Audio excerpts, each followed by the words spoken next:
So welcome everybody to the lovely Segal Theater Center here at the Credit Center CUNY. My name is Frank Henschke, I'm the Director of Programs here, the Executive Director. It's a great great place, we think, where the practice and theory of the theater meet, and we talk about what you do and why.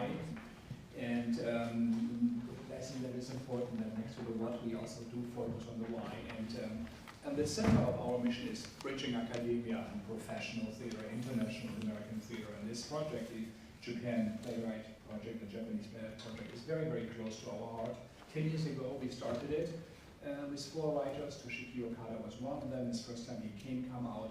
And many other significant writers came with him. And thanks to Aya Ogawa, who was over there, who helped us to co-produce it, to create it. She translated many of the plays and is so engaged also in our discussions here. So again, I would like to thank Aya for helping us to restart it and redo it.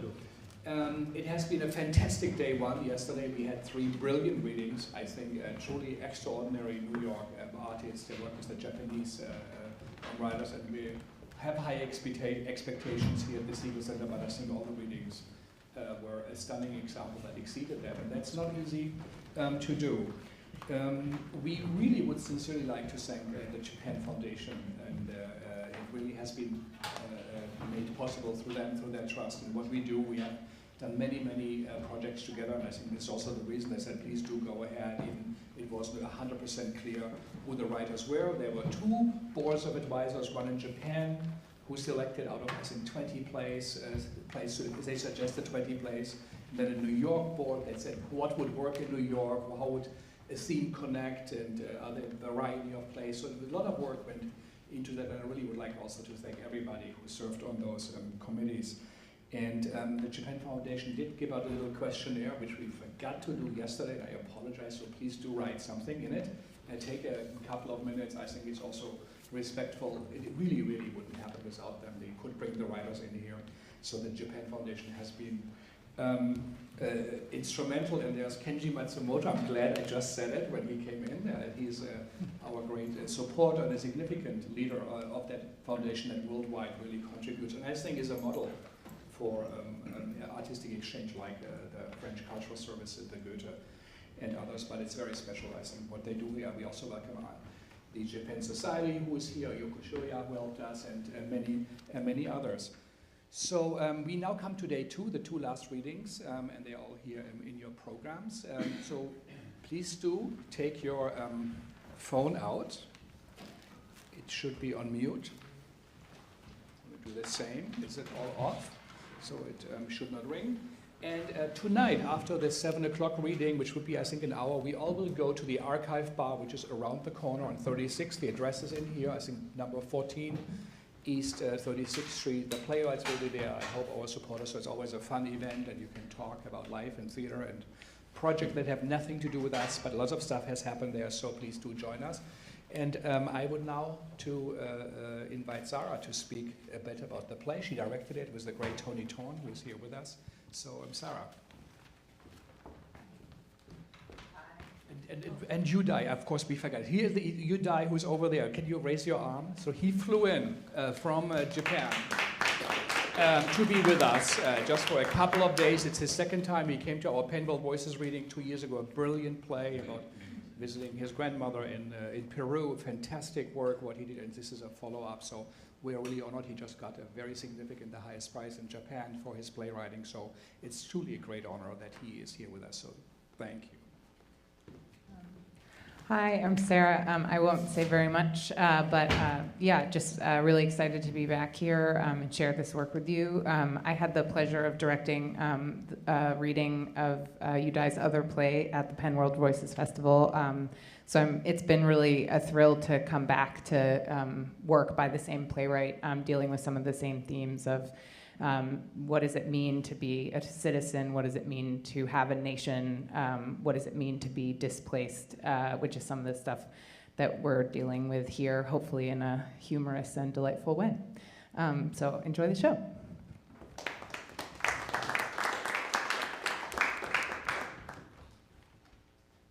A meeting with God.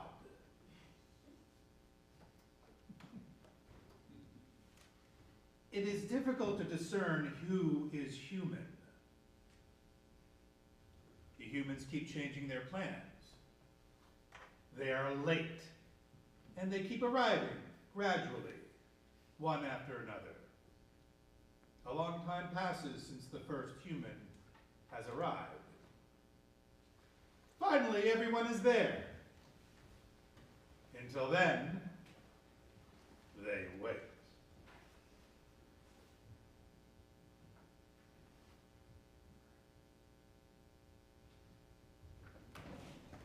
My subjects, as you know, I am king of this island. But before battle, I want to prepare you one last time for what is to come. That fateful day is now long gone, but that was when failure was born. Yes, that was indeed failure. Everything began that day. There was a fishing rod somewhere. That day, no matter how long I waited, I could not catch a single fish on my line. Why in the world not? Once in a while, I would catch garbage, pieces of rubber, objects that could possibly pass for discarded furniture, or someone's photograph of forgotten people, paper scraps of memories, the dregs of dregs. There was only a mountain of garbage surrounding me.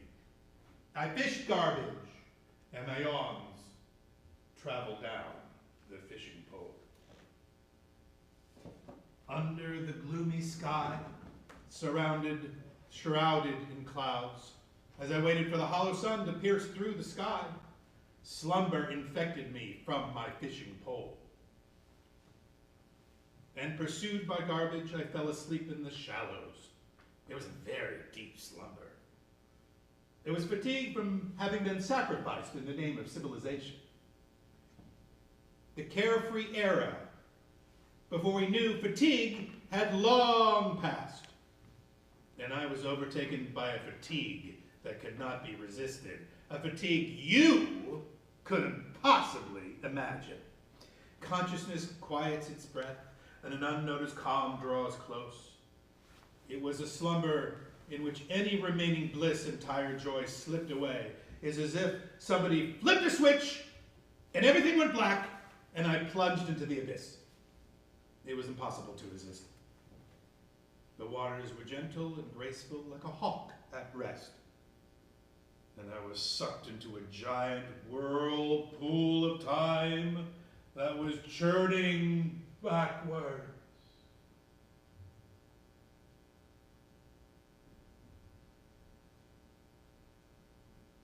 Oh, my head was as heavy as a dumbbell.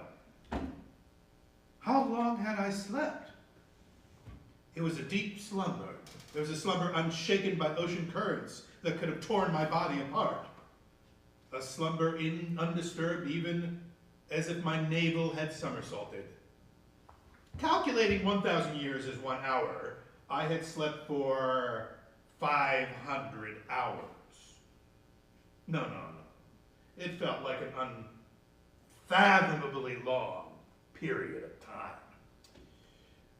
When I awoke, the gentle earth had disappeared. There was only ocean in sight. I lived a tiny existence among garbage in vast waters. Several times, thrown by violent storms and heavy rains, I felt myself lost in time, reversing course, and then I'd launch myself back into the mercy of the ocean. But no matter what, night would come. They say destiny is made of water and wind. Not the water that quenches thirst, nor any wind that follows orders. I'm thirsty! Give me some drinking water! Thirst overcomes me. Like a blade, thirst tears my whole body apart. There is only blackness, and the moon glows.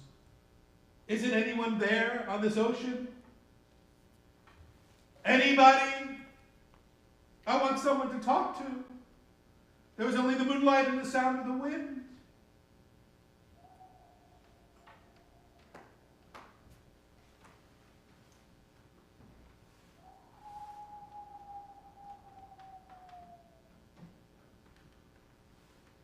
Doesn't that sound like the sound of someone's voice? Doesn't that sound like the sound of someone's voice? Just now, in the gentle wind and calm waves, didn't I hear a voice? Didn't I see a figure in the wind? Thirst overcomes me, darkness. I've been cast off by the world. The moonlight shines on me and creates my shadow. I long to see the shadow of someone who will offer me drinking water. That I had slept so luxuriously is now strangling me. Time is my only attorney, and I await the verdict. Once I was an angel, but I find myself wingless and therefore flightless. If only I had wings. I was embarrassingly pathetic as I drifted on the sea, and slumber was a thing of the past. They say destiny is made of water and wind, but this wind water will not quench my thirst, and the wind will carry me nowhere. I can't see. I kept drifting, and I never saw land. I embraced a boulder of despair, utterly powerless. I was neither man nor woman. I was hungry. Give me meat, I can eat a boiled egg, anything! But I already knew that no one was there. I was in prison where I could not even make a noise. You know, my subjects, things do not always just happen suddenly. Everything happens at a certain time, at a certain place, for a reason. So remember that, if those minds of yours had that capacity. It was truly the matter of a moment. If I were not your king, surely I would not be here right now. It was only the matter of a moment. A great yellow bird, the likes as though I'd never seen before, with a beak like a bright red banana and red round eyes like apples. This monstrous bird appeared, as if covering me as I awaited my verdict, and with its red beak, it snapped at my body. In shock, I shouted out words that I had prepared. My time has come! Or perhaps it was, the end is nigh! I began to feel as though I was being skewered lengthwise, as if burning in hell's fire. Before I could understand what was happening, I was wounded at death's door. But as I am an angel, I escaped without fatal injury. And with superhuman strength and endurance, I escaped into the water. The water was warmer than I had expected. And I knew I had drifted south. In the dark black waters, there were countless white, thin threads, and there were numerous layers within the water. In the midnight sea, I was sea foam. First my ears began to hurt, and then my eyes. The seawater soaked through my whole body like needles and daggers. But before I sank into the depths, I spoke to the bird that attacked me. Since I have no wings now, I am a victim to the storms. Your king, whom you've come to greet, is going to sink in this spot. Muttering such words, I sank. Ceremonially. When this king, who knew no defeat, succumbed to defeat, the bird's remorseful cry skimmed over the waters, and my body grew heavy. The water was heavy. I reached a layer of icy waters, and again I lost consciousness. There I was in the freezing water, without air, without a flotation device. And the bird spoke. There are times when I feel peace amid the debris. But what in the world are you supposed to be? You are just here without purpose? I am the subject of these perceptions. And you, mere momentum. There is no purpose to existence, so you ought to remain there, frustrated. I don't understand! Could someone bring me some water? Water! Hurry!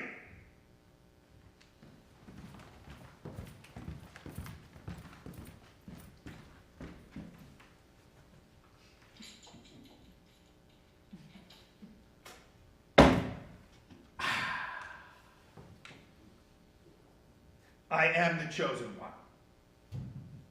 That much is certain.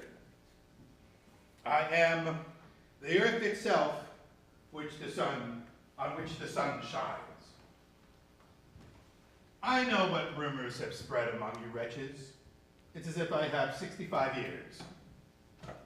You should know best that even the sound of crawling earthworms, none of that escapes me. Make no noise! You have disturbed my sleep countless times. You beasts who have not even an ounce of grace in your gait. I'll let you hear this straight from thy lips, this mouth this morning. Today is a good day for you to die. As a parting gift, I will tell you something. Now, in the land where the sun shines, even the smallest happening and the smallest roads are named, and everything is kept really immaculately clean. So every street dusts itself off and sweat is made to evaporate in a moment. A clean street is indicative of a clean heart. And the likes of you would not even be permitted to step outside. Anything that falls off the earth is discarded. So be grateful to me that you are permitted to mingle and feed yourselves here. Rejoice in this privilege. My subjects, you pitiful creatures, know nothing of cleanliness. You have no idea how difficult it was to construct everything that you take for granted. Encountering me has been your life's greatest joy and treasure. Much time has passed. I cannot even begin to speak of the hardships endured. I bled tears to provide you with such comfort. I almost shed pure tears thinking about it. Of course, as king, I value this place, my kingdom. In fact, I am rather fond of this place. The view, the air. Compared to my ideal, it's not much. But trees that only grow here line the landscape. And bats that can only be seen with infrared light. Perch on every branch. Those bats celebrate me without rest. The sky is clear as always, and some rain may fall this evening. Gazing down the smooth slope of the hill, I see friends of many lives. The blue, red, and yellow flowers blooming on the green, the bees. Oh, and my favorite, the hermit crab that walks to and fro for countless hours. If I pet the hermit crab's skull, it hides its head, and after a while, it reappears and walks again. It is a yellow-white treasure. My favorite pastime is to read, with a grace that resembles, it's like reclining on the sand, the blue sky squeezed by the ends of my eyelashes, and listening to the sound of that wind that follows no orders. You must never forget to soak up knowledge. My subjects, even I, who possess a clear mind and a broad perspective, who will never forget the importance of time spent in quiet, even I never hesitate to deepen my learning. You must train yourselves to become more like me. From the tips of your toes to the tops of your heads. Of course, every piece of writing on this island has been imported from somewhere else. I know there are objections to this. Oh, how happy you'd be if you were able to produce writings of your own. In any case, I will never cease to devour books. The cruel, hateful ocean was so gentle on the shores of the natural bay. How I disappeared into the black ocean only to arrive here, I'll never know. My body was bloated and soaked, and I barely had any oxygen. Yet I pulled my powerful body and spirit together, rose up, and let out a shout! For a while, I enjoyed my time alone, although it was an amount of time that would have driven you all insane. Unconscious time unfurled before me endlessly. An endless amount of time unfurled before me unconsciously. One could say it was an innumerable amount of time. And I simply and silently waited for time to pass. At the end of my endless meditation, I felt a sensation like a balloon being inflated, and I regained my consciousness.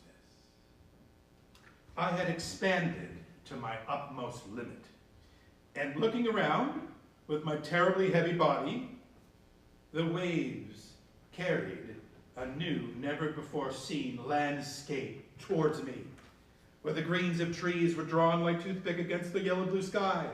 The question was, when was I? As I gazed at the waves lapping on the shores, I bore my solitude and thirst, and I was at a loss. When I encountered your first leader, number one. I was moved, deeply moved, and I greeted him very politely and carefully. I finally met a human being! It's so nice to meet you! I don't know you, but I expect you to treat me with respect, since I am an angel from the land of the sun. And also, could I trouble you for a glass of water? The thirst of my throat is the thirst of the earth. The thirst of the earth is the thirst of the heavens. If you have fresh water, that's all I need right now. I have no idea where I am. Where are we? Judging from the position of the sun, we seem to be in the south, but I cannot discern exactly. When did you come here? How long have you lived here? Are there any humans like you?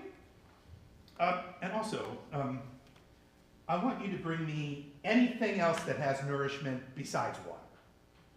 No, let me soak in nourishment. Without nourishment, I'll never be able to fly again. Now, memory is a living thing, so this might be a bit of an exaggeration. But that's pretty much what I said, the gist of what I said. And to think that number one, your leader, I was shocked to learn in time that number one was the lonely head of your village. For the truth is, he was a primitive man that hardly understood language at all. And I was shocked, as if pierced by an arrow, shocked to the depth of my dreams, shocked so much that in my surprise I went deaf. I went deaf. Where and when was I? I could not move. Then your leader, pitiful as snot, raised an animal cry and uttered some meaningless sounds, stomping his feet. What are you doing?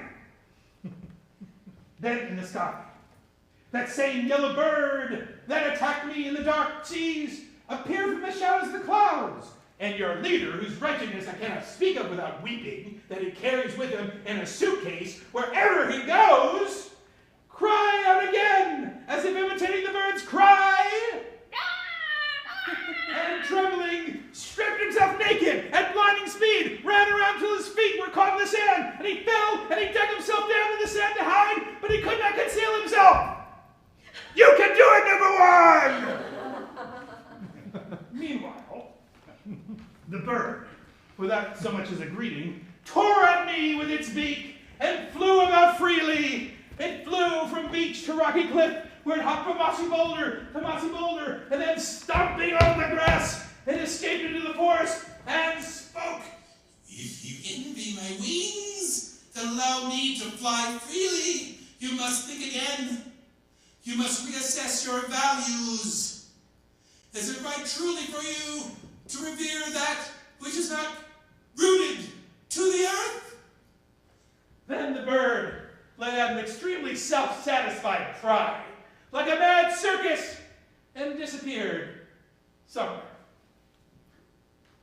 As I caught my breath in the forest, under the forest floor made of many years of fallen leaves, there was an unearthly glow coming from an enormous serpent that must have been 3,000 years old. I locked eyes with the serpent, And then, while time beyond the world passed, as if I was in a sleeping embrace, and finally the serpent spoke. As one enduring creature to another, I thank you, because if you were not here, I wouldn't be here either. It is easy to forget gratitude in our daily lives, so from time to time I express it through words. The only thing I possess as instinct is to flee from enemies. The snake had praised me, and then it disappeared. And what happened next, you all know. I dragged number one out of a sandy hole and revived him from a state of suspended animation. And then, it took time for us to really understand each other, but finally I taught him how to speak language. And it took time for us, and finally I learned of your existence. And I had no expectations of you, but I built you a school so I could teach you all to speak human language, to introduce you to the technology called language. And then I assigned useful numbers to your nameless masses because I cannot tell your beastly faces apart. And I taught you the meaning of numbers. I taught you to count and how you grew to love numbers. You with carefree smiles, you called out each other's numbers. How beautiful. In this galaxy, there cannot be too much beauty. When I close my eyes in beauty, I always see myself next to you. So always cherish the heart that appreciates beauty. Yes, this island is beautiful. It is unbelievably lustrous and gorgeous, if I do say so myself, like a school of tiny fish, or the gentle waves, or the flower-like turtles that climb into land at night. I love the landscape I see here. Oh, number 2 and 4. My first students. You sat next to each other side by side at the handmade desks at the school.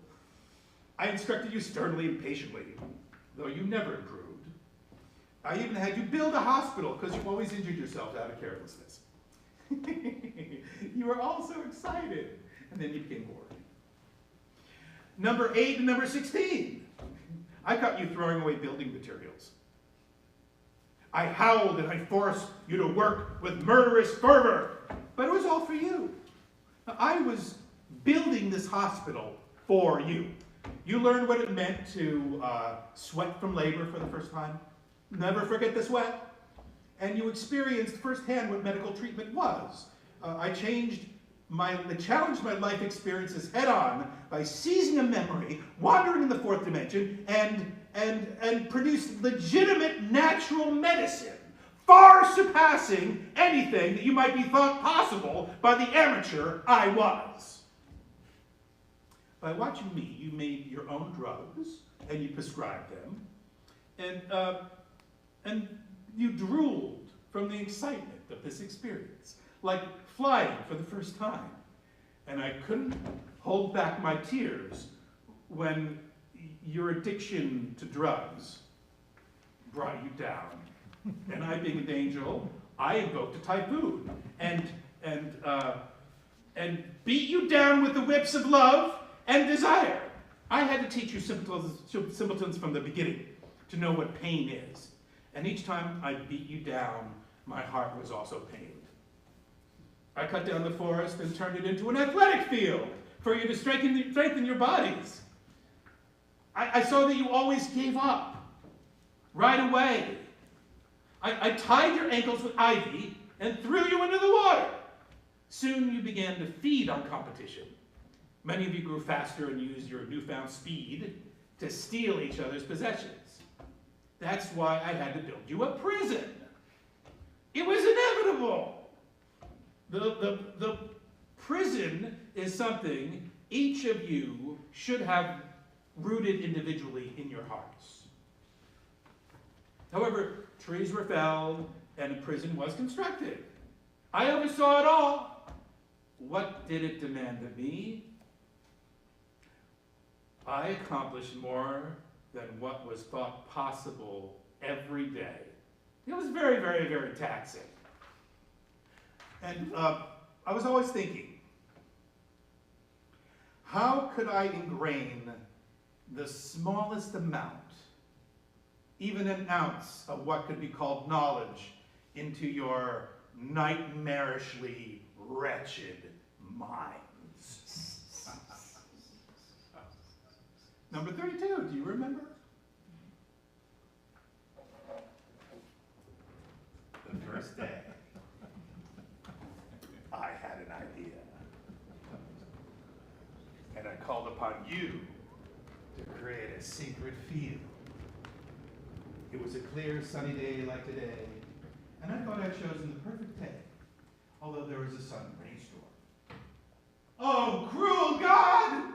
I'd chosen that day to realize my magnificent plan. If you had made rain, I refuse to believe in God. God is nothing but a liar and the shape of a man. In comparison, despite my days of painstaking work, I had the gift of ceaseless thought due to my meticulous genius. Now, even you, when the rains beat my tears into my face, I had conviction. I knew what I had to do to plant wisdom in you.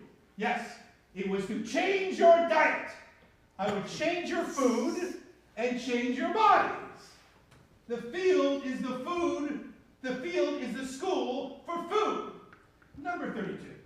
You and I committed the task of working on the field, and we delighted in the idea of keeping it secret from the others, so we could surprise them with the results.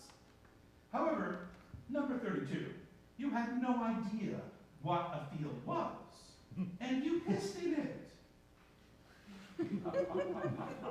Now, I don't know if whether your incontinence stemmed from fear of me or your incredible insolence, but you stood in the middle of the field with a creepy smile and let your urine flow. You made an incomprehensible sound as you pissed. Silence! If you cannot be silent, kill me! Oh, that's right, you cannot kill me. Just like that bird. He could never kill me either. However, number 32, you were not mistaken in the end. I have to admit that your urine was good fertilizer for the field. Oh, calm down, my subjects. No, the legendary number 32 is not the only one. Rejoice, all of you who stand before me as warriors. All your urine fertilized the fields that grew our vegetables. But number 32, you knew nothing about farming. You planted yellow fish from the sea in the field. And I thought I'd warned you against it countless times, but you yanked out seedlings that had just taken root. And although one must be diligent in patrolling the fields on rainy days, I find you lying in bed masturbating. Our crops would not grow. In the third season, we finally had vegetables to harvest, and you embraced me when you saw that. I thought I'd finally begun to understand you. For the first time since I arrived, all of you. Until I saw the field utterly destroyed. The next morning, I caught you, number 32, in the bathroom eating radishes you stole during the night. I vowed to hunt you down to the ends of the earth. I looked as though I had devoured a demon. You looked as though you'd been torn apart by one. In a panic, you fell into Birth Pain River beyond Tempio Hill. You didn't surface from the river for a long time. Time passed. Would I ever see you again? I was already beginning to give up. But then, what surfaced from the river was not you, 32, but that creature. What did you drop in the river? A gold human or a silver human? Was it an indigenous species or a foreign one? I fear you. One day you might skin me, auction off my hide, throw my flesh into the river, and use my eyeballs as jewelry. You might kill and burn my family. You may talk endlessly at the bottom of the river, clinging to your shameful past self, ignorant of language, cut off my nipples and caress me smiling like a civil servant in an endless game of pretend with a wet curtain. Other divers might gaze upon us, holding their breath, grinning as you do with me whenever you wish, using nonsense words, flailing your arms in nonsense ways. Now, I could not understand what the aged alligator was trying to say. Had it mistaken me for someone else? Nothing good comes of old age. How absurd. You were permitted to occupy this river by permission of me, your king. You were completely unaware as you live out your old age. The 10,000-year-old alligator came ashore as if it were tired of speaking. It moved sluggishly, its back overgrown with moss. A cretin. Every step it took, it drooled, green and red. The afternoon sun was red and unrelenting. And that's when that guy arrived. Somebody bring me fire! The sin of my failure is grave. It took only a few days after the alligator devoured number 32, following an afternoon rain. You had all gathered on Hermit Crab Beach, and they were making a racket. You know, it's prohibited to gather and tamper with the beach. Distressed, I made you disperse. And I found a perfumed man washed up on the shore named Hoxaborough. Hoxaborough was face down in the sand, his breath labored. He too likely ended up here trying to escape that bird. The depth of my compassion is deeper than the length of all the tunnels of all the world connected together. I ordered Hoxaborough to be taken to a hospital. Number 64, or someone, please give him some drinking water, because I know that is all he wants. And do not let yourself be possessed, but with any strange superstition that would allow you to take Hoxaborough down to the river to be eaten by that alligator. No, that prehistoric creature should just die. The man needed swift and attentive treatment. I believe that this would be the first being that would ever fully understand the depths of my heart. I held the utmost affection for a man I had never seen before. Hoxaborough hadn't slept for 3 days, and nights I tended to him with devotion. Tied to Hoxaborough's plump belly was a steel sword with floral etching. Its blade was so sharp that number 64 almost cut all of his fingers off of his right hand trying to steal it. And then everyone feared the sword, and there was no attempt to steal it again.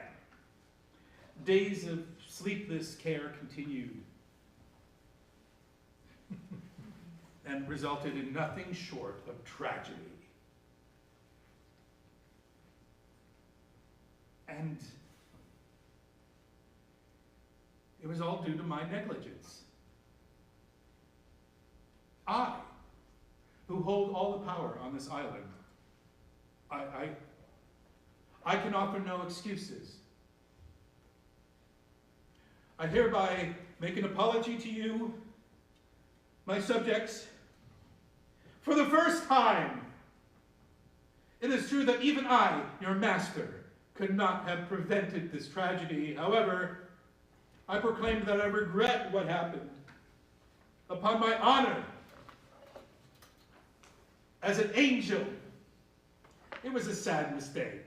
It was a result of me wanting a like-minded companion. Really?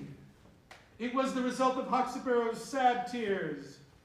I never doubted that he had been sent to me as a gift from the gods. But I was sorely mistaken. If only I could have changed the seas. However, what remained the greatest mystery is what happened to my fingers. Laden with a sense of responsibility over my youthful follies, after the incident, I chopped off my left hand at the wrist. And I threw it into the ocean. However, after one night of shallow sleep, when I woke to a nightmarish moaning from my golden bed, I found that I had grown a new hand. Strange indeed. My fine, bold, new left hand fit me without any trouble and spoke to me. As I tell you this, as I speak before you, my subjects, I bear the truth as if climbing a mountain, so let me tell you to you straight. After I cut off my hand, I entertained the idea of leaving the throne. The loss of my left hand threw off the balance of the entire universe, and the world would be destroyed. I believed that without a doubt.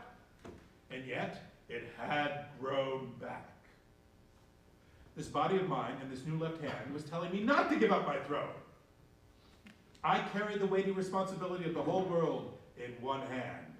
Oh, poor me, who couldn't even brush the dust off of my shoulders. What if I were to grow 6 or 7 arms? Or if my left hand were to cover my mouth and suffocate me? The anxiety took over my knee at night. I grew desperate. Since that harsh, blinding summer day when Hawksbury awoke, since that day which left a red, painful memory, we've had to endure our days of suffering. Everything changed drastically. Hawksbury seized your hearts with his skilled storytelling. Even through the sound of his chewing food, he stroked each one of your hair, blowing his rank breath on you, and said, "What do you think lies behind the sky? Someday let's fly there together." These were the words that seduced you. In truth, I cannot hide that I was the first to fall for the words of this huckster. I myself.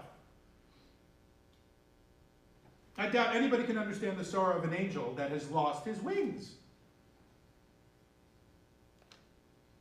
I wanted to fly high, higher than any place, higher than the sky.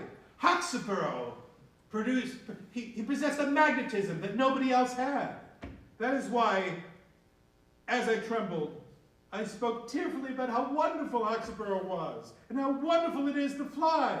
Those tears were real, but in retrospect, I despair for that moment. The sky belonged to me in the first place. You cannot just give anyone the privilege of flying. You idiots, ignorant of your own ignorance, grew enamored of each other's non-existent wings. And what was the result? It was the very definition of worship. I woke up from this dream wide awake. But you continued to believe, fought each other over wings that none of you had. You came to despise the rain and chase the clouds away. You shunned the very source of life. The low-pressure system that we once monopolized moved away to the west and east, creating a typhoon. And then what happened? Well, this is a perfect example of how easily you are manipulated. I'm not being sardonic when I say that I learned from this experience, you stupid yams. Knowing that you are mere apes, easily swayed by fads and eloquence. To worship Hawksbury, you betrayers donned matching sashes around your waists and went to Murder Mountain. And I sank my teeth into meat in frustration. I knew I had to find out what Hawksbury was using you for. Hawksbury became a star of this island with his genial manner. A mere newcomer. Everyone pronounced Hawksbury's name instead of greetings. And everyone wore the sash on this island of everlasting summer. Now, before he came here, Hawksbury was apparently an advisor to a miserable king on another island. With his eloquent speech, it became to be popular with the people. And so the vengeful king bought a ship and sent him out to sea. But Hawkesbury did not rot at sea. His sunny disposition and his jovial manner attracted people to him, and for that I was also envious. What destroyed me took place on the first day of winter. If there are 4 seasons on this island, you know, it suggests signaled by the blow of the whales that were also precious food sources for you all. And through the rays of the sun, not much different from the summer. It was then that he took number 128 as his wife. As you all know, number 128 was a well-proportioned, beautiful woman. I was secretly in love with her. Her slender frame and elastic skin reflected the sun's rays, and I loved the way she chirped at me like a grasshopper. That insolent man took her to be his own. He took all the resources here as his own. It was up to me to take number 128 and this whole island back to the way it was before. Take them back! I took my slave, number 256, to spy on you all, to see what you were doing. And what do you think that you were doing? Oh, it was flabbergasting. It was such a great shock that I lost my hearing again. Do you even understand what you were forced to do there? What you were doing as you fawned over Hawkesbury with a sword at his side and his clumsy words? You cannot even imagine. I had to keep silent about it until now to try to save you from the pain. Now, if by chance there's anyone among you who does know what Hawkesbury had forced you to do, without a doubt, the person you must have learned the truth from, number 256, who would have gone against orders to speak of it. Number 256 had gone against my will, which is a grave act of rebellion. I must punish number 256 immediately. I will execute number 256. Bring me fire. Number 256, confess to your sins. We went to Murder Mountain to spy Hawkesbury, and you gripped me hard when you saw the unbelievable sight before us. Have you forgotten? We began to tremble from rage and terror, and we pissed ourselves as we could not tear our eyes away from that sight. My eyes have rotted from what we saw, and my ears hear hellish voices. I will never be able to forget what I saw. Have you already forgotten? You, who have no ability to remember?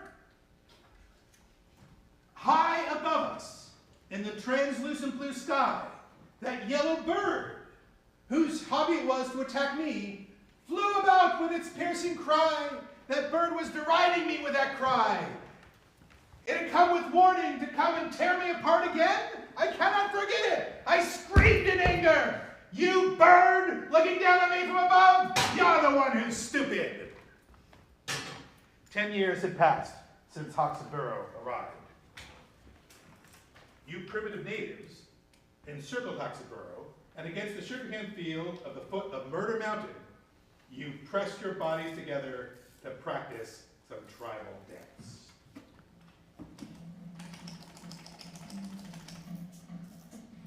You sweated in rapture, smiling eerily, grinding your pelvis and bumping your butts together, beating a hollow log as an instrument.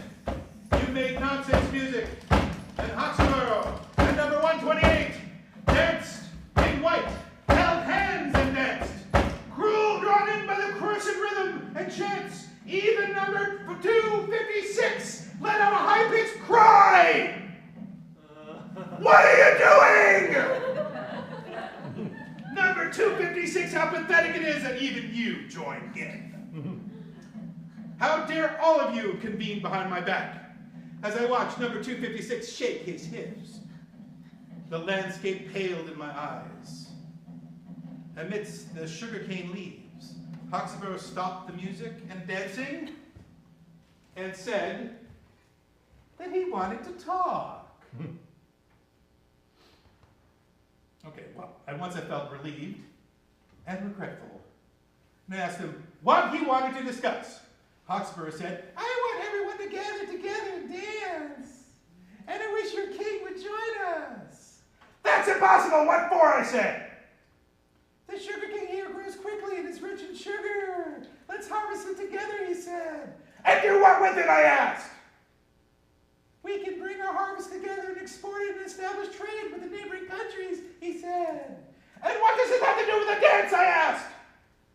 I love this island, and its traditional dance is wonderful. I've heard that you don't have much occasion to dance much these days. But why is that?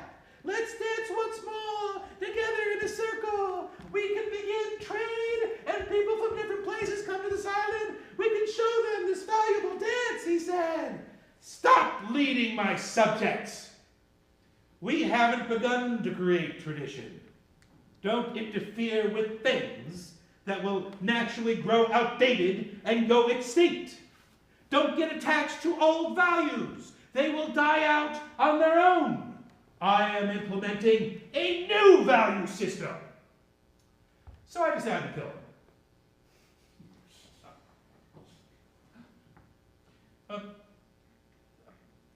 I knew I could not permit him to speak anymore. Now, I knew number 256 really coveted that sword of his. So I made him cooperate by saying that he could have it if he killed him. Everything I did for you. I am responsible for not recognizing Hawksboro's joyride. I had to restore everything to the straight line it had been. One day, amongst the days that were trying to grow longer, number 256 lured Hawksboro to see a rare boulder in Modesty Bay. And when Hawksboro excitedly asked where the boulder was, using a time-honored method, we picked up random rocks and threw them at him from afar, and finally did it! High above, the bird circled high with a terrible cry. What is close to the sun remains close. What is far remains far. No matter how you change your form, you will be no match for me. Silence, bird! We debated who had struck Hawksboro with the fatal blow. And after a long and boring time, we ultimately settled on the fact that Hawksboro died alone. Foolish Hawksboro! Why hadn't he fought back with the sword? Number 256 only had stones, and the sun set. Stop chattering. How many times have I had to say this? Haven't you had enough? Do you want to go back to the days when Hawksboro tricked you into believing you all could fly? After I warned you so vehemently to be careful? Oh, I've reached my limit. You are all truly imbeciles who will amount to nothing. Every one of you with a vapid look. You're worthless, you're utterly worthless, always seeking mistakes, getting distracted. What are you? You imbeciles! Nobody ever told you that before? So let me tell you, as a representative of everyone else, that you're beyond saving. You are obsessed with meaningless garbage and stay up all night. You're always like that. You're beyond saving. You have to go to the river to spit out trivial worries and meaningless chatter. You eat food as you bubble over with anxiety. You fart loudly from your mouths and lie during training. You lift your legs like shameless frogs. You're hopeless. You've been taught your worthlessness, yet you remain complacent. Your delusions are weeds that bloom tirelessly every morning. Since Hawksboro died, you've become restless. The low-pressure system you chased away to clear the clouds so you could fly created a typhoon over the seas, and countless ships have come to this island to avoid it. The bird cried as it flew parallel over the ships, and the whales were hunted by whaling ships.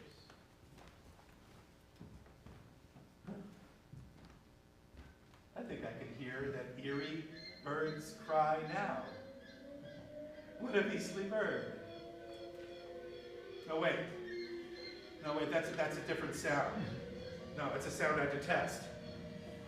Of course, my heart is leaping from its chest. I must go. I am being summoned. However, I will not hide. For the sake of the future, I must not crumble now. You must stay here. Prepare for battle. My subjects, if you're going to stop me now. Once I leave, I may never return. You won't have anyone to lead you. Can you live with that? Your all-powerful king is about to leave you. Can you really live with that? Look, I've already taken a step. I'm one step farther from you. Are you sure? Okay, of course, I can survive alone. It's easy for me to survive. I can do it. Of course, I can. So you're sure? You're really sure? Okay, look, I've already walked 10 steps. I'm 10 steps away. I speak out of compassion for your sake. Of course I'm not disappointed. All right, damn it. No one's going to stop me. Who cares? I'm going. I've already taken 50 steps. Your king is getting farther away. Without someone to discipline you, the earth will crack and you will have nothing. The chaos that erupts you then will destroy you. Don't come crying to me later.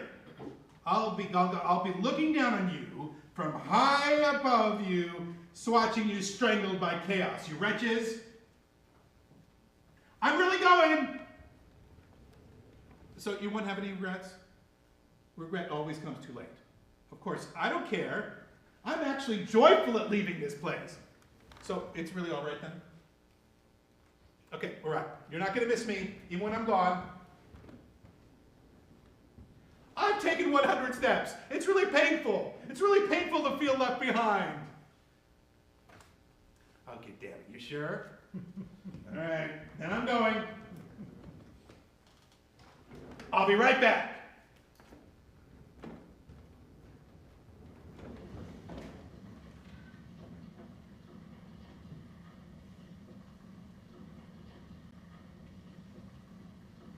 My subjects, rejoice! Your king has returned! Sing! Now is the time to call back the storms. The storms you chased away. You're all truly imbeciles. You will amount to nothing. Every one of you with a vapid look. Wait, hold on. Have I said that before? You imbeciles, with your heads spinning, you're truly beyond saving. Always chasing cats. Wait, have I said that before? So what happened, you imbeciles? The low pressure system you chased away to clear the sky created a typhoon over the seas, and countless ships have come to this island to avoid it. I've already said that. Memory is a living thing. I only moved a little bit this time. I could have been moved with more force. I need more endurance. Perhaps a larger continental plate will help. The quake we had before was much larger. Too bad. My subjects, your ancestors, startled by the quake, clung to me for help with clumsy tears and snot. To be honest, I felt only scorn for them. Have you learned nothing from your education? I bestowed upon you all with my spirit. They were trembling with fear. There were times when even I lose my cool. Warriors must be prepared for anything. If your king is unstable, you must be strong in his stead. By comparison, that young jewel John was amazing. He was a fisherman's son who gladly took to the seas. Because of the low pressure system you chased away, John's flimsy fishing boat capsized and the uncontrollable half-sunk boat came to me. It crashed into the cliffs of Montesey Bay and was destroyed.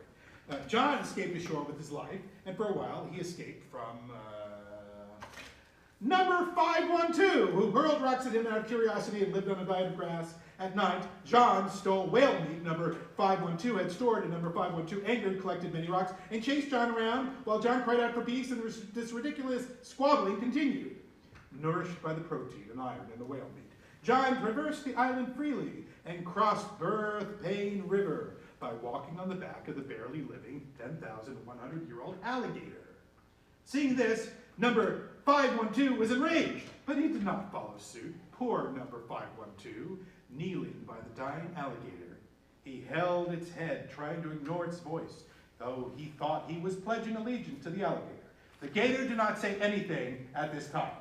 If he did, all he said was this: "My back is like my belly, and my head is clanging like thunder." "What are you talking about, you idiot?" This sad alligator had no offspring in sight. In fact, a long time ago, he did have a happy family, but his children had died before him, and now he spends his old age alone. John, driven by instinct born of hunger, called the alligator again and again to try to capture it, but the old alligator still had legs to escape. So the despair he felt was intense. John jumped onto Bird Hat Rock in Mossy Bay to eat moss and scream into the ocean spray. "I want to fish, but I don't have a fishing pole. I don't need both of these arms if I can't build a boat." His cry shot straight out east, following a whale to where a whaling ship was hunting it. That whaling ship, Tiara, was drawn to John's powerful voice and approached me. John, the owner of such a beautiful, robust voice. Immediately afterwards, John got sick from eating sea moss, lost his voice, and came within an inch of his life when he was rescued by Captain Guillermo of the whaling ship. I don't know much about the captain, but he gave John, who was half dead, some bread, and John was deeply moved and bounced back to his old sociable self and worked hard, and Guillermo liked John, hard worker that he was, so he took John back to his home country. Sadly, John was overjoyed to board Guillermo's ship. However, my subjects, there is no need of despair. There is a silver lining to everything. Even coincidences can be explained if you look at the logic of the world. There were two men. Two men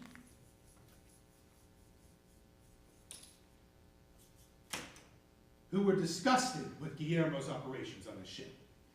Cristobal and Renaud. Newcomers to the story. They were sick with the cruelty and danger of their work on the ship and asked for permission to disembark. The profiles of their faces as they watched the fishing ship Tiara depart were lit by the sun in such a way that it looked like it would never set. Their expressions fitted between anticipation and anxiety. You prepared to throw rocks at them in alarm, but they offered you turtle, shrimp, and sardines, prepared with new technology, and we were all shocked by the enchanting flavors. Their friendliness drew us out. Compelled by their affable smiles and the rarity of their presence, everyone on the island decided to learn their language so they could greet them.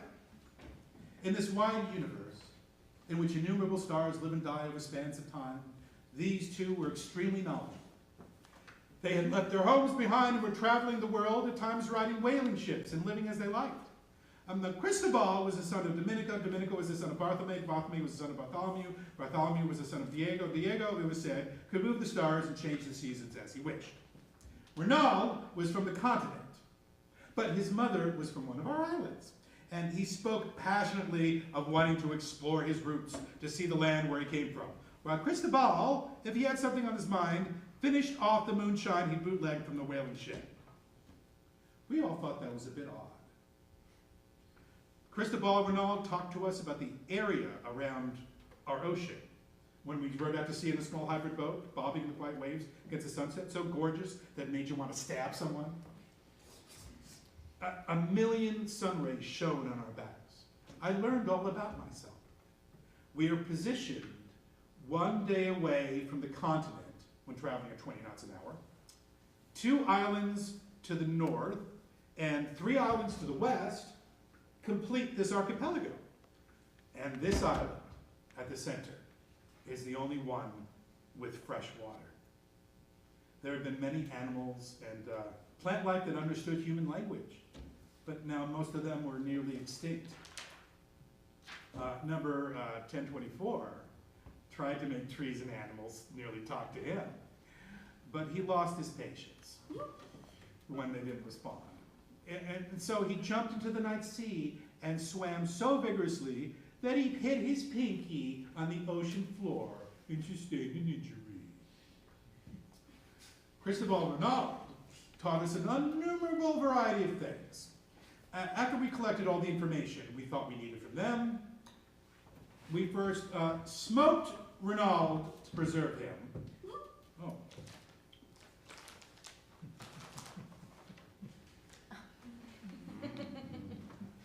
And minced Cristobal and ate him.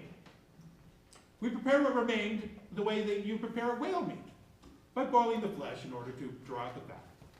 And then we sold them to other civilized people who had come in multitudes to our island, and we traded them for modern amenities like soap and toothpaste. While new people came and walked freely on our shores in their shoes, we rekindled our bonfires and enjoyed them for a while. I felt at ease, seeing your smiling faces for the first time in a while. Fire has a mysterious power to calm our hearts throughout the ages. In the dark, I pictured each one of your faces and heard only your breath and that wind back then. And in a moment, several years passed. In the bay where I prepared the beach after the last earthquake, a plume of black smoke rose, and several explosions burst. And the yellow bird cried louder than it had ever cried before, but that cry was meaningless. And then, after a while, 3 men named Townsend, John, and Shun Wang came ashore at the space of our honeymoon. I cannot forget the day that I had an audience with them. They came to visit me, who reigned as the great king, and they had to squint in the presence of my brilliant dignity, and they bowed deeply as they would to someone revered around the world. And then, after some religious or customary hand gestures, which I didn't understand, they spoke. By the way, John translated Townsend's language, A, into Cristobal and Renaud's language, B. And number 2048, who with exceptional persistence and hunger for knowledge of Cristobal and Renaud's language, B, translated into my language, C. Okay, this is what Townsend said was, in preparation to govern this island, we shall stay here for a while and conduct a survey. Tell us what you know about this island. And then John translated that into Cristobal and Renaud's language. Vamos a pasar un rato en esta isla para establecer el gobierno y investigar todos los lados de aquí. Cuéntenos de esta isla, de lo que ella sabe. Now, although perplexed, number 2048 told me what they had said, and so I answered. I see.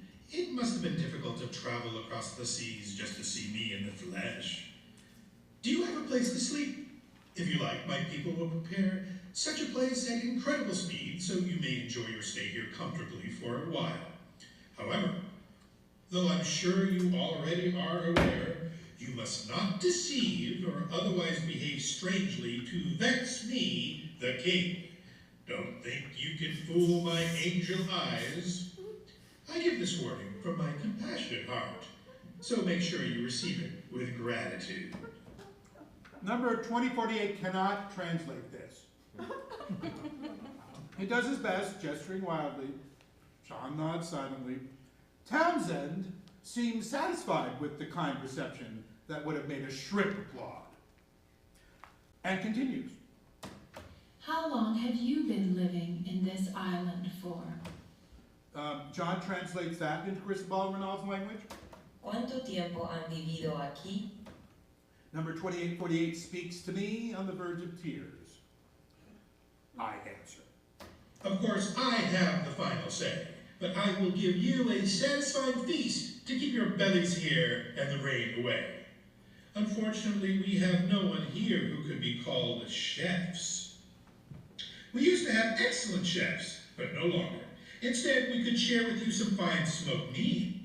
But I must say, to be safe, that it depends on your attitude. However, being a miser does nothing. Nay, I insist, we will share it with you. Number 2048, slice and serve the smoked Renaud. Number 2048 cannot translate this. Anyway, he presents John with the smoked Renaud. John grins and bites into the meat. Townsend continues. How many people are living here? And where are you from? John translates. ¿Cuántas personas han emigrado aquí? ¿Y de dónde son ustedes? Number 2048 is stone still. We are prepared to give you the nationality of our country, if you wish. Les daríamos la nacionalidad de nuestro país a ustedes si la quisieran. We know that you have been living in this island for a long time, and we shall see to it that you can continue to live the same way. Sabemos que ustedes viven en esta isla por mucho tiempo y les dejaríamos vivir con el mismo modo que ahora. Enough of this nonsense. Are you referring to our oil? I can share our smoked meats with you, but the oil belongs to me. It's a crucial resource for foreign exchange at a time when the number of residents is growing. And I don't intend to have that politically delicate conversation with the likes of you. I would be willing to sell you oil in the amount that you need. I would consider that. But that would only be out of charity. So it's not open to negotiation. I can do with you whatever I want. A heavy silence and a staring match between Townsend and number 2048. His shoulders droop and he sighs. Townsend accepts my terms quickly with a dubious face. Chung Wang never opened his mouth. And John, who may have been the same guy who fought the 10,150-year-old alligator, he just bit into an apple and grinned. What is wrong with this guy? Townsend did not make any offerings to me. Instead, he took the grinning John and the silent Chung Wang and returned to his ship. The three of them seemed to have grown attached to the island because it did not seem like they had any intention of leaving. One after another, people from their three mother countries arrived on our island in droves and settled. They built houses large and small, and opened noodle soup shops, and disgusting shops where customers sit defenseless as a stranger cuts their hair from behind. The bravest of us, number 2096, he went into that shop and came screaming out 5 minutes later, but then he whistled nonchalantly. However, all of the others were overcome by their fears and offered meaningless prayers to me. I wanted to engage in the activity of cutting my hair. And I realize now that was my first moment of jealousy. I didn't know whether it was yesterday or last year, but on a half-moon day when that yellow bird flew away into the blue cloud, I learned from reading the writing that they brought that jealousy destroys lives. My subjects, jealousy is a terrible snake that can make you suffocate those you love. So keep your distance from it. And if you think you might fall prey to jealous behavior, train your muscles on the daily battle. Our battle is not yet ended. We must never let our guard down. Doesn't anybody remember the tragedy of number 8192? You ignorant pigs!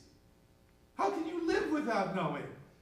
This despair I feel is how I'd feel if my hard-earned hat were used as a garbage can. In the year of unusually cold winds, fresh in my memory, a shining black insect-like battleship appeared in the bay, and a swarm of soldiers came ashore wielding sticks. They selected the strongest of our islanders and folded them into the army, and surprisingly, number 8192, who would never like conflict and always sat quietly in the corner, joined their ranks fearlessly. They burned down our forest. They turned our athletic field into an airstrip and landed fighter planes that flew faster than the yellow bird and let out grand farts. Every time I heard that noise, I'd jump as if somebody were beating my head out of a slumber. And when my back began to itch, it was a kind of ecstasy. I reveled in the weight of the new construction I'd never felt before. Our oil did not sell. Anyway, our new buildings were built. And all your homes were torn down. Anyone who joined the army was forced to evacuate inland. And so most of you left me. At the time, my feelings were very conflicted. Simply put, conflicted. But of course, I, who am the most diligent of all in the universe, was also making discoveries. My subjects, place your hands on your hearts now. Revel in the fact that you were able to meet me, your fearless king, an agent of the heavens. If you didn't have me, your existence would be non-existent. And remind yourself never to repeat that immeasurable solitude that resulted from you leaving my side, albeit temporarily. I am your mother, your father, your oldest brother, and your youngest brother. Come, repeat my words. I am your mother. I am your mother. Your father. Your father. Your oldest brother. Your oldest brother. And your youngest brother. And your youngest brother. After everyone left, I focused my awareness on my ears. In meditation quietly by myself. Every type of war machine came to bomb me from all directions. And white, black, and red, and yellow, brown people arrived, and they fought and burned and ate each other over and over and over. There were so many explosions that many of my ears were destroyed. I smelled only gunpowder. My skin peeled, my fingers broke. Countless people died, and number 8192 cried in despair as he jumped into the sea. And yet I did not lose my spirit, and I accepted everything as it came. My spirit may be the foundation to the stability I have reached. Several airplanes fell into what remained of the forest, and plumes of smoke rose up. The top of Murder Mountain was flattened, and Hermit Crab Beach was littered with corpses. And many birds left. I looked at my belly and my arms reflected in the mirror of the ocean, and was surprised at how much I had changed. But I discovered a strange buoyancy and pleasure as well. On a sunny day, the bird spoke to me from the white sky with its cursed voice, and I decided to ignore it! If you have some water can I drink? I'm thirsty, thirst overcomes me. Though I am an angel, my feet are bound by invisible chains. I cannot use my wings to get away from you. I cannot fly in search of water. That yellow bird was not joking. Man's war had driven it mad, and it had forgotten how to take care of itself. I didn't even glance at the bird, but instead, I focused on my body, where I was, and how I had changed. I observed every corner and rejoiced in my daily discoveries of my new self. After a brief, peaceful, uninhabited period, a horde from the big nation came ashore. And I jumped to greet them with my newly transformed self. But I could hardly understand their language. But the newcomers offered me gifts. 2 bulldozers, 2 scraper dozers, 2 excavators, 2 wheel loaders, 3 dump trucks, 2 crawler cranes, 2 forklifts, an aerial work platform, an earth drill, a vacuum truck, a road roller, a motor grader, a mud mixer, an asphalt plant, and an asphalt fixer. I accepted them without airs. It's easy to see the prosperity of the big nation in just any one of these gifts. It is best to defer to the powerful, to learn from their knowledge and strategies and methods of distress. I thought this. And I burst into laughter. My subjects, the people of this new nation have a method called landfill. And through this, they've expanded my surface area. So my transformation has surpassed that of a king. I greet this new physical formation with ease, and I keep changing every day, and I learn the pleasurable sensation of my heart being warmed. Libraries that can store vast quantities of books and towers reaching the sun were built. Innumerable people populated me, this island, and Hermit Crab Beach, though that name is no longer used. And when people began to sear their skins on the beach or hide themselves in the jungle, you returned. Masses of nuclear submarines and cruise ships and yachts came. The airport, equipped with modern communication devices, welcomed passenger flights and helicopters. Everyone dove into the sea, as if probing my belly, digging big holes and shouting naked. You must remember well those nameless people who came to your sunless villages to hire you to resurrect and harvest the sugarcane fields. You sweated under their management to harvest all that sugarcane. Apparently, they needed it to provide biomass ethanol. It was the rumor spread by number 16384, who'd learned the language eagerly. Now, there are other trees and flowers unique to this island that have drawn countless scientists to sniff around. It's ticklish, I can't even stand it now. They will probably surround me, and a lot of different people with louder voices will come here. I was the chosen one. However, it has become too lively, and I do think it's bothered some. But I will keep that a secret. I will only share my thoughts with you, my subjects. Rejoice. In order to protect the production of biomass ethanol, the scientists have insisted that they must bring giant, fearsome frogs to eat the pests that are decimating the sugarcane fields. A plan that was approved at a meeting at which I had no say. The frogs were brought from the continent, and they bred prolifically in an instant, and by the same fate that I was carried by the water and wind when I was at sea, they were poisonous. The frogs took over the asphalt built by Townsend and the neighborhoods that were built on what used to be our fields, and they cry out to their heart's content night after night.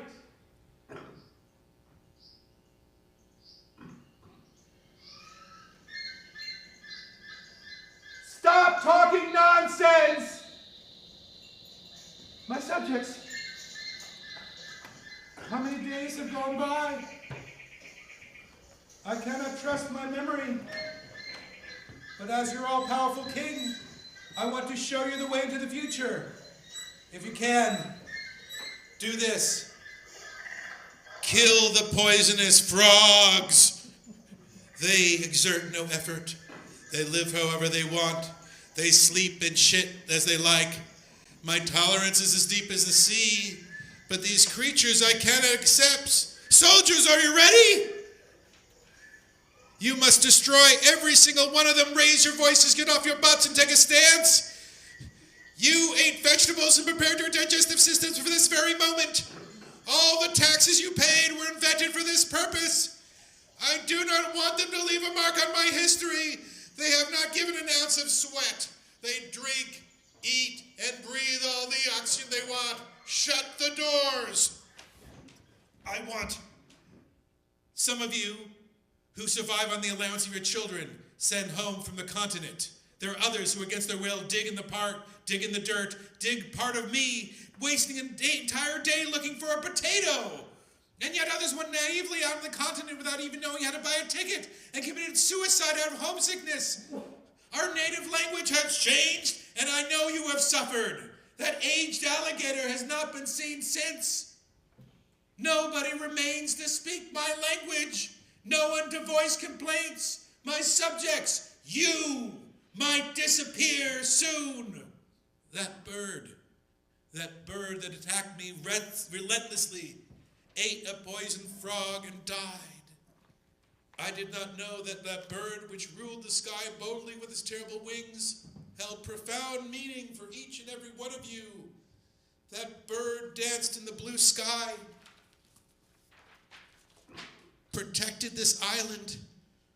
It was your angel, the king of the sky, your God. Earthbound, I might have envied that bird. I can only wait for the shifting tectonic plates.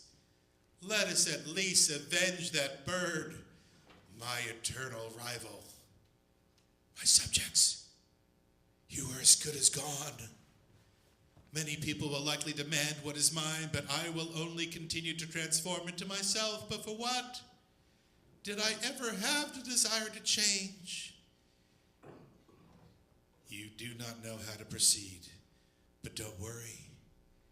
If you die, I will collect your bones.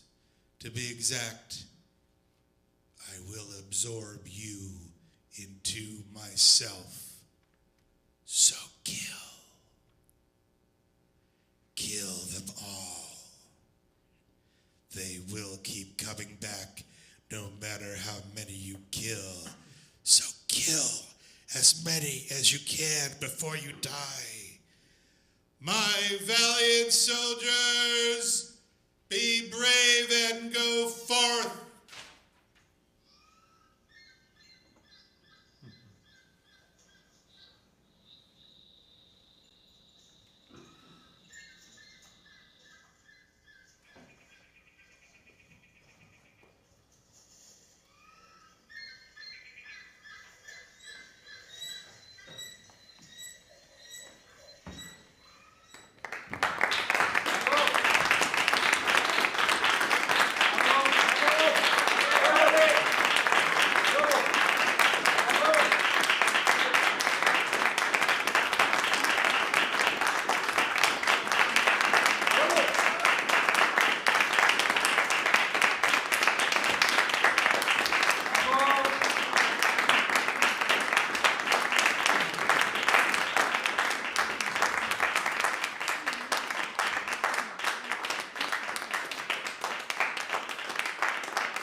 This is the one from the show. Yes, I think it might be Hello. You're gonna sound like an alligator. I'll sound like an alligator.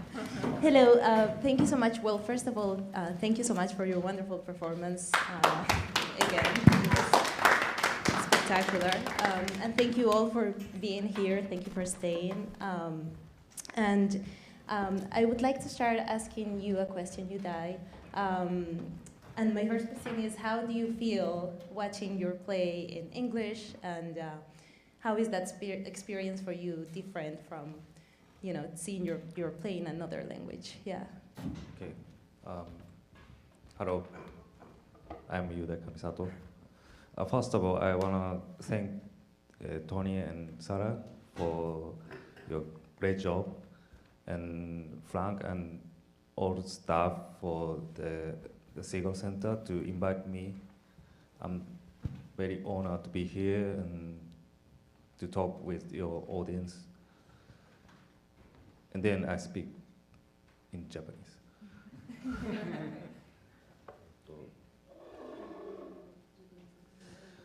まず、この作品2015年に書いたんですけども、So I wrote this play in 2015. 自分で、演出をして、その時は一人の俳優でっていうのはできなかったので、I directed that production myself, and for that production, I was not able to have it performed by a single actor. 5人でそのセリフをこう分けてやった。 So I put it on with 5 actors, and I took the text and I split it amongst the 5 performers. なんでまずその一人の強い俳優がやってくれたっていうことがまずすごく嬉しいです。 So my first reaction is just such a gratitude and joy in having one performer take on all the text. でなんか日本語だと割と翻訳帳に書いてるっていうのがあって、どちらかというとこう英語の方が合ってるんじゃないかなと思ってたので、まあ割とちょっとこういろいろ細かすぎるところもあったんですけど、その書き方として、でもなんていうか日本語では出ないなんていうんですかね、強さとなんていうかファニーな感じとっていうのがあったと思います。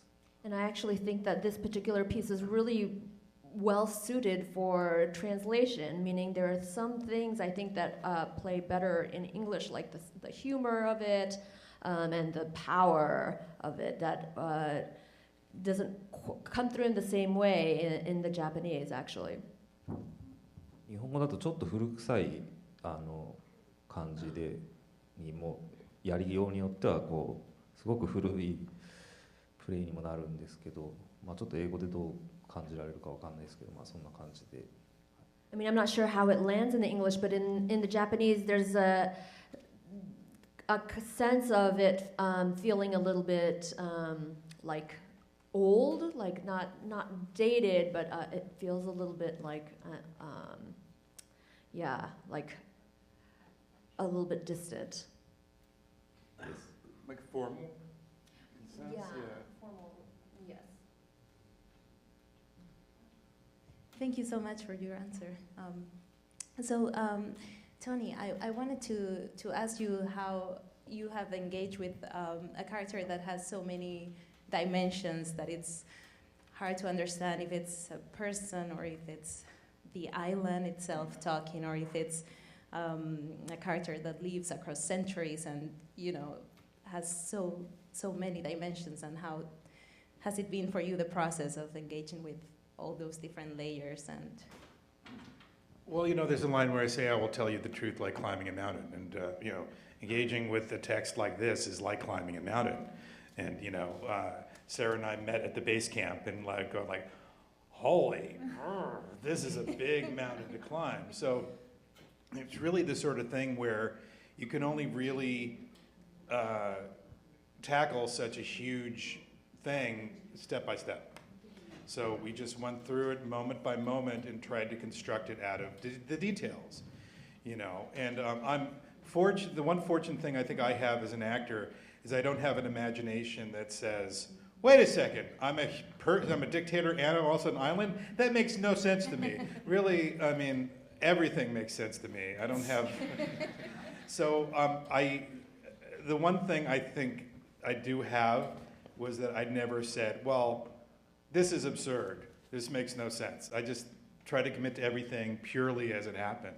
And if you follow the logic of the piece, it's perfectly understandable how he could be speaking as an individual and as a inanimate object at the same time. Yeah, thank you so much.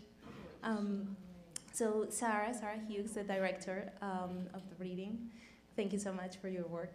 Great job.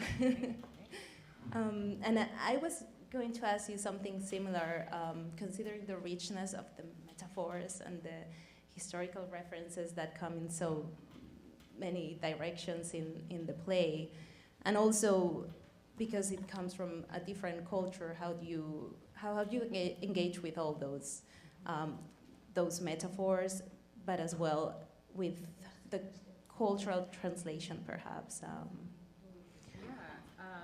I think. We met a number of times.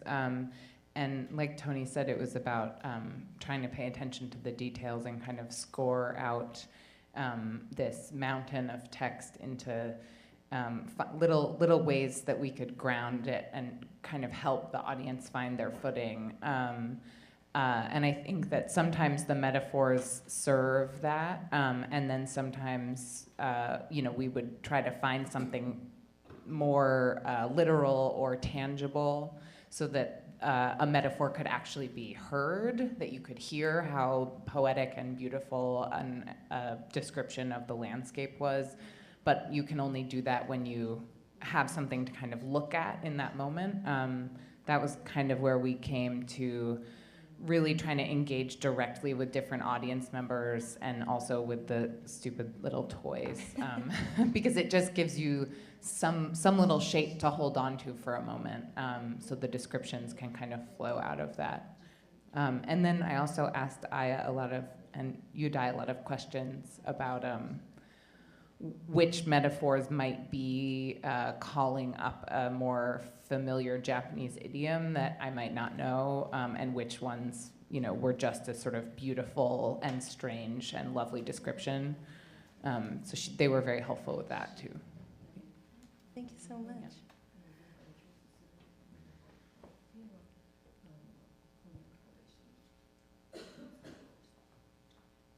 So I actually wanted to ask you a question as well, and I think Yudai, you already started answering this with the difference in the way humor works in English and in Japanese. But I was going to ask you about your translation process as well, and the difficulties you might have encountered, and how do you feel as well about the way the humor is different in the language in Japanese and in English? That's a difficult question for me to answer right at this moment because my brain is a little bit in translator mode, which means I'm trying to be blank. But that's really also the way I approach texts, which is blankly. Of course, there's a conversation here, and I approach him with questions. He also sends me video of his work, but oftentimes the videos give me a general sense, but I don't, I actually just go off the page really, and what I know, and the relationship that we have built, and what I know of him, and what I know of his body of work, I allow that to inform me. So, I found the humor in the Japanese very much present, but I also think that his work landing with a Japanese audience is different from his work landing with an American audience. Yeah. So, なんか日本語って、日本語のテキスト人でも全然あると思うんですけど、日本の観客とアメリカの観客でっていう違いもあるんじゃないかしら。いや、あると思います。あとその翻訳のことで言うと、僕は一番の違いというか難しいんじゃないかと思ったのは、この戯曲は意図的に主語をカットしてるので、その私がこう個人ではなくて最終的に島だっていう種明かしが最後の最後でできるように、なんていうかずっとこうぼやかしてその主語をってやってたんですけど、英語の場合ってそれができないじゃないですか。だからそこはすごくなんていうか今後のクリエーションにあたってその翻訳するっていうことを前提にした時にあまり使えないというか、ちょっとこれから改善していこうと思っているところです。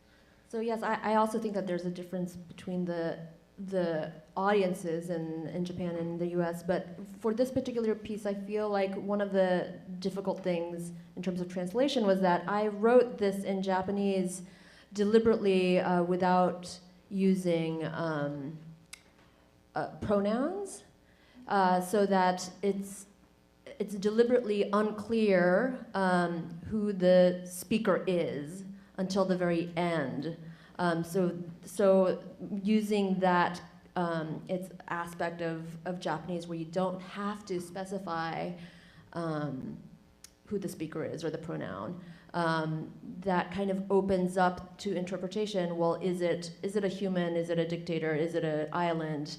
You know, to create a deliberately blurry line there, which obviously in English, subject, verb, object has to be clear. So moving forward, I would like to be more mindful that I'm thinking about the translation at the beginning of the writing process, knowing that I can't depend on that aspect of Japanese syntax.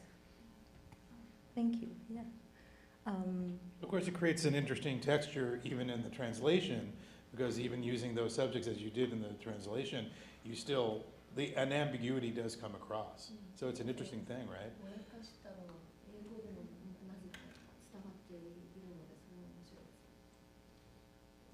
A slipperiness, you know. Yeah, well, it's a wonderful translation.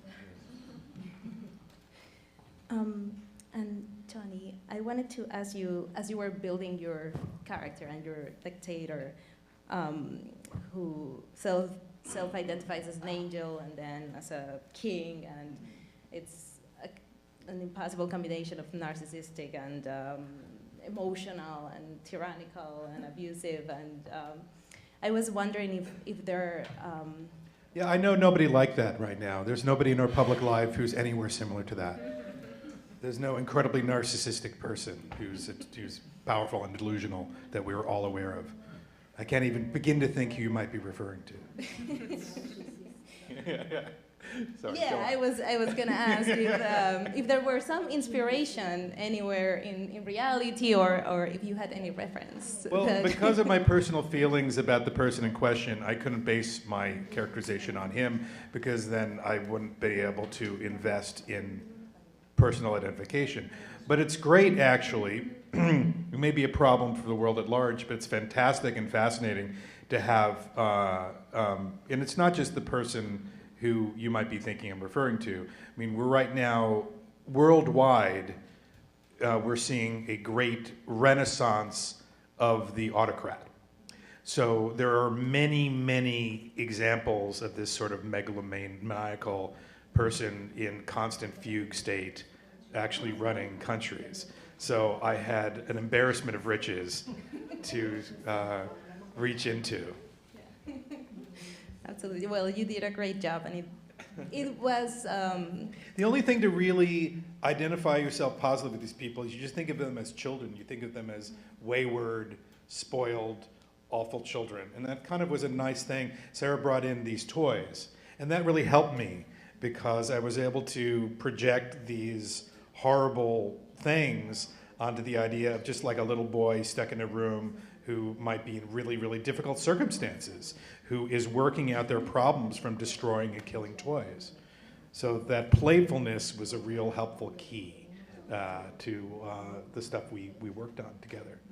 And there was certainly empathy from us, I think, because you really got to that tenderness. Yeah, thank you. And we have Peter Eckersall with us. He's a professor in the Department of Theater. And I wanted to know if you could maybe, if you could tell us how you position this play within a larger context of contemporary playwriting in Japan, if that's an easy question. That's a very difficult question to answer in a very short amount of time. But I was just remembering that earlier in the year we had a visit from a very well-known professor from Japan named Professor Uchino Tadashi, who gave a lecture here using the work of a Japanese philosopher named, I think it's Azuma Hiroki.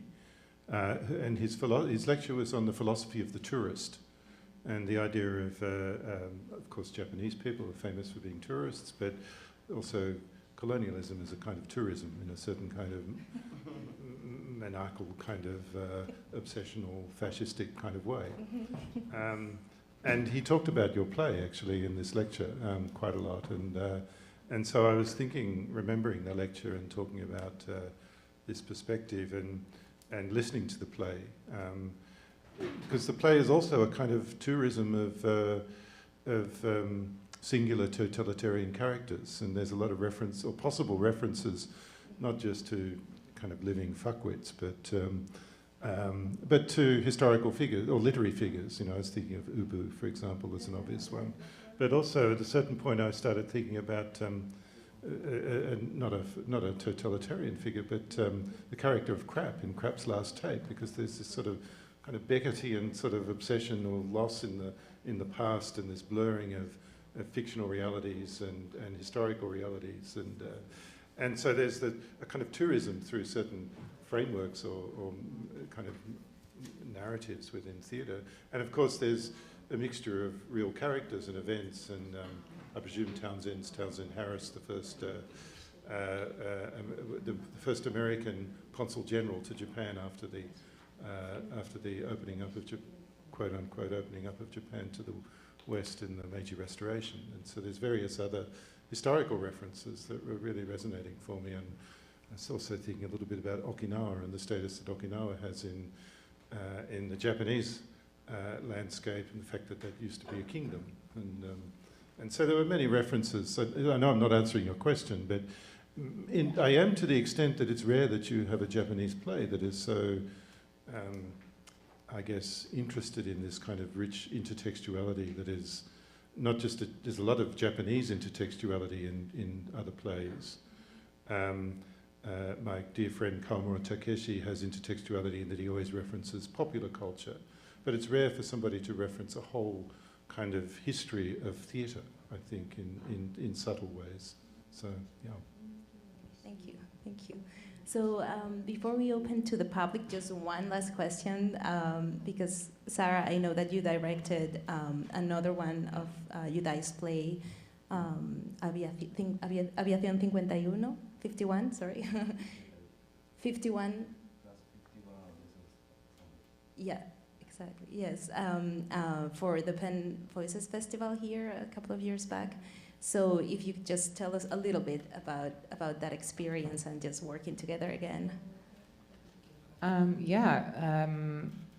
guess something that struck me about both that play and this play is, you know, like I said at the beginning, this interest in sort of nationhood and what it means to be a citizen and what it means to sort of have ownership over that, but then also formally with these two plays and one other play from a playwright who's very different, but also contemporary Japanese writer.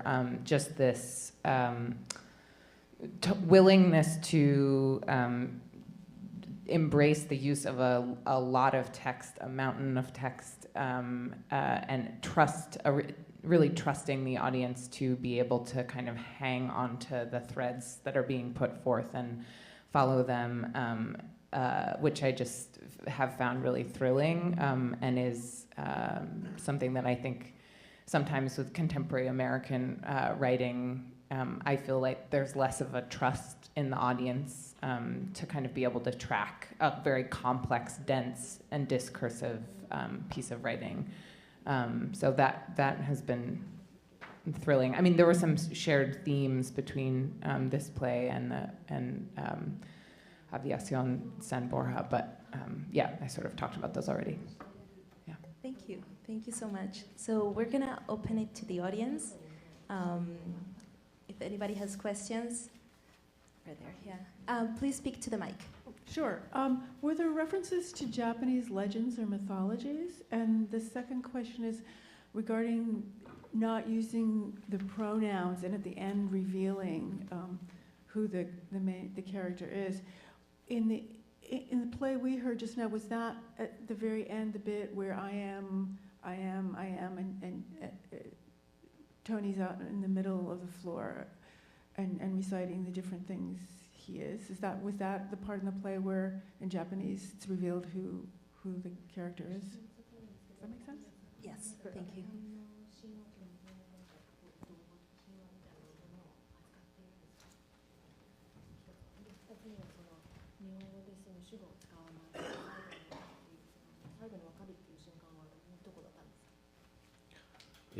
まず一つ目の質問に関してなんですけども、これは、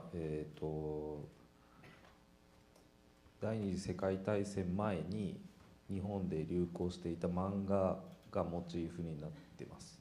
So in answer to your first question, I was very much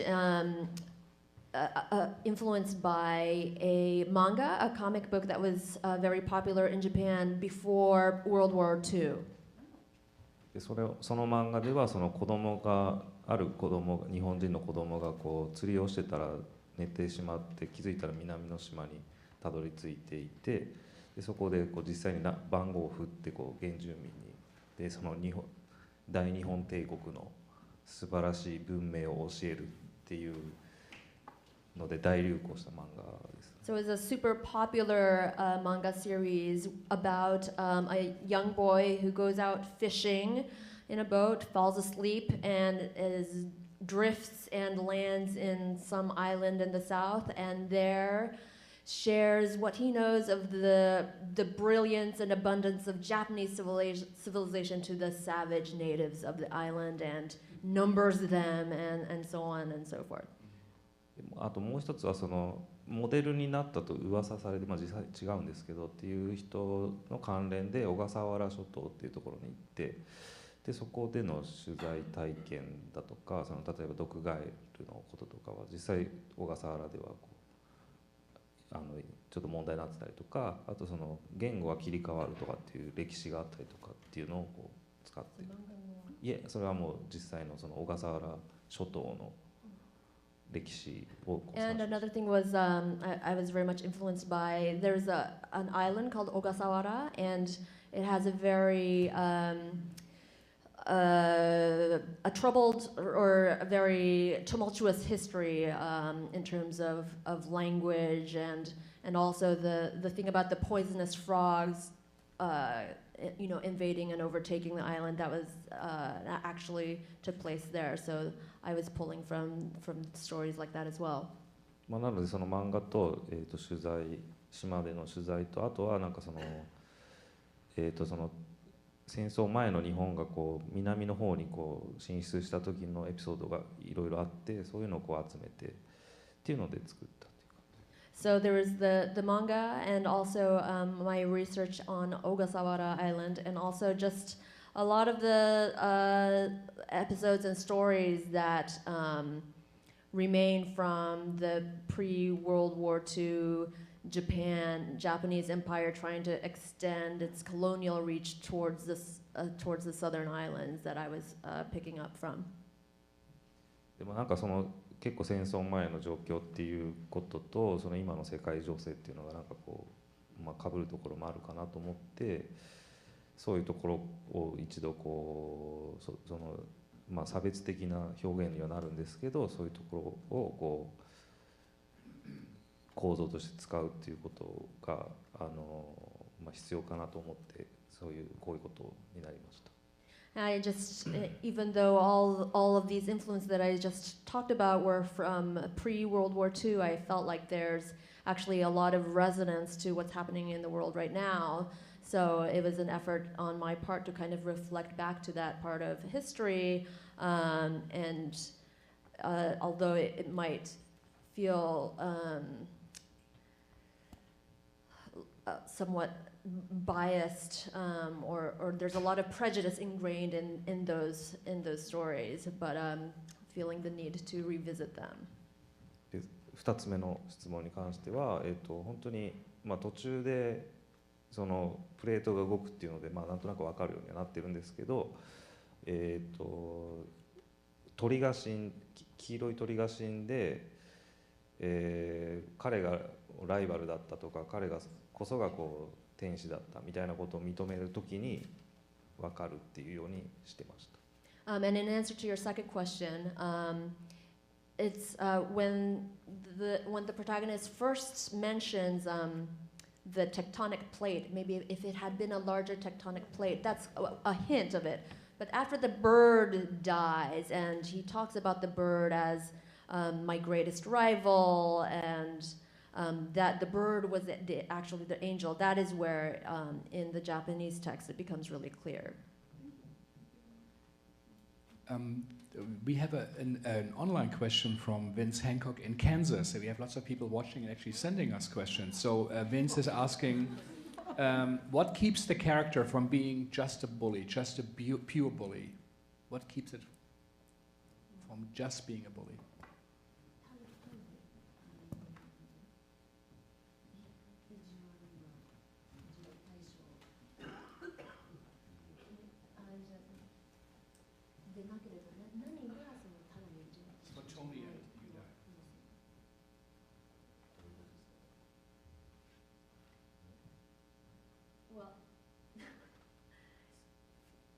He seems to be reflecting, so it's not a fully just a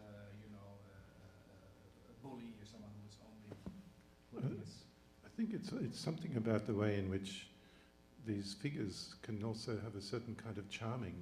They can have charisma. They can be very entertaining, and But also, I mean, he's kind of, because it's a solo piece, he's kind of separated from his actions. Like, for example, if I was really a dictator, if I was really speaking to soldiers and you could see them go out and kill people. I mean, I talk about all this stuff, but because of the universe of the play, especially because of the sort of context that Sarah set up with the toys in the sense of play, he's not only a bully because maybe he's a child pretending to be a bully, or he's just like a figure of the imagination. I mean, it just seems to me that it got out the central childlike nature inside bullies. So he's more than a bully because he's revealed to be just sort of a consciousness in turmoil. So that's kind of the way I approach it. Yeah, I mean, and not to make any excuses for any actual bullies in the world at large, but I guess in the context of this play, the protagonist being both this dictator and also the island. I mean, the island is ravaged at a number of times during the play, like environmentally damaged, or things happen to the island that are outside the island's control, that maybe are like ticklish at moments, but are perhaps also scary. So just the slippage between those two things in the context of this play makes a lot of sense to me. Again, not to say that real bullies have an excuse like being an island to lean on, but. Also, maybe over the videotape, he wasn't able to be close enough to just understand my personal charm and warmth.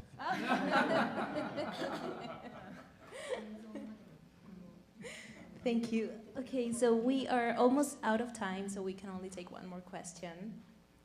Yes. Thank you, Mona. Well, hello, Yudai. Welcome to New York. And thank you, Peter, for bringing up a tourist perspective from the play, because That's what I get the same feelings from the play. It's not actually about the tourists, but also strangers, and in the same time, sometimes also foreigner, because it also, I was hosting Plus 51 of Aviation Sang Burja when it was performed in my city. So the same plays, both of those plays really refers to someone like strangers as also foreigners in terms of, you know, encounter with natives, and the kind of encounter become really complicated and sophisticated in philosophically and also in terms of cultural background, something like that. And as we know, Yudai also grew up in Peru, so this kind of and this kind of, you know, double consciousness between like Peru or Tokyo is also quite an interesting and captivating part of the way we see the play in different perspectives as a tourist, stranger, or foreigners. But one thing that I want to ask to Yudai is the way it's captivated through numbers, because the way he put a lot of numbers in this play, and also Plus 51 Aviation Sang Burja as well. So could you please like say something, is that something that is numbers in the play important things? Thank you. Thank you.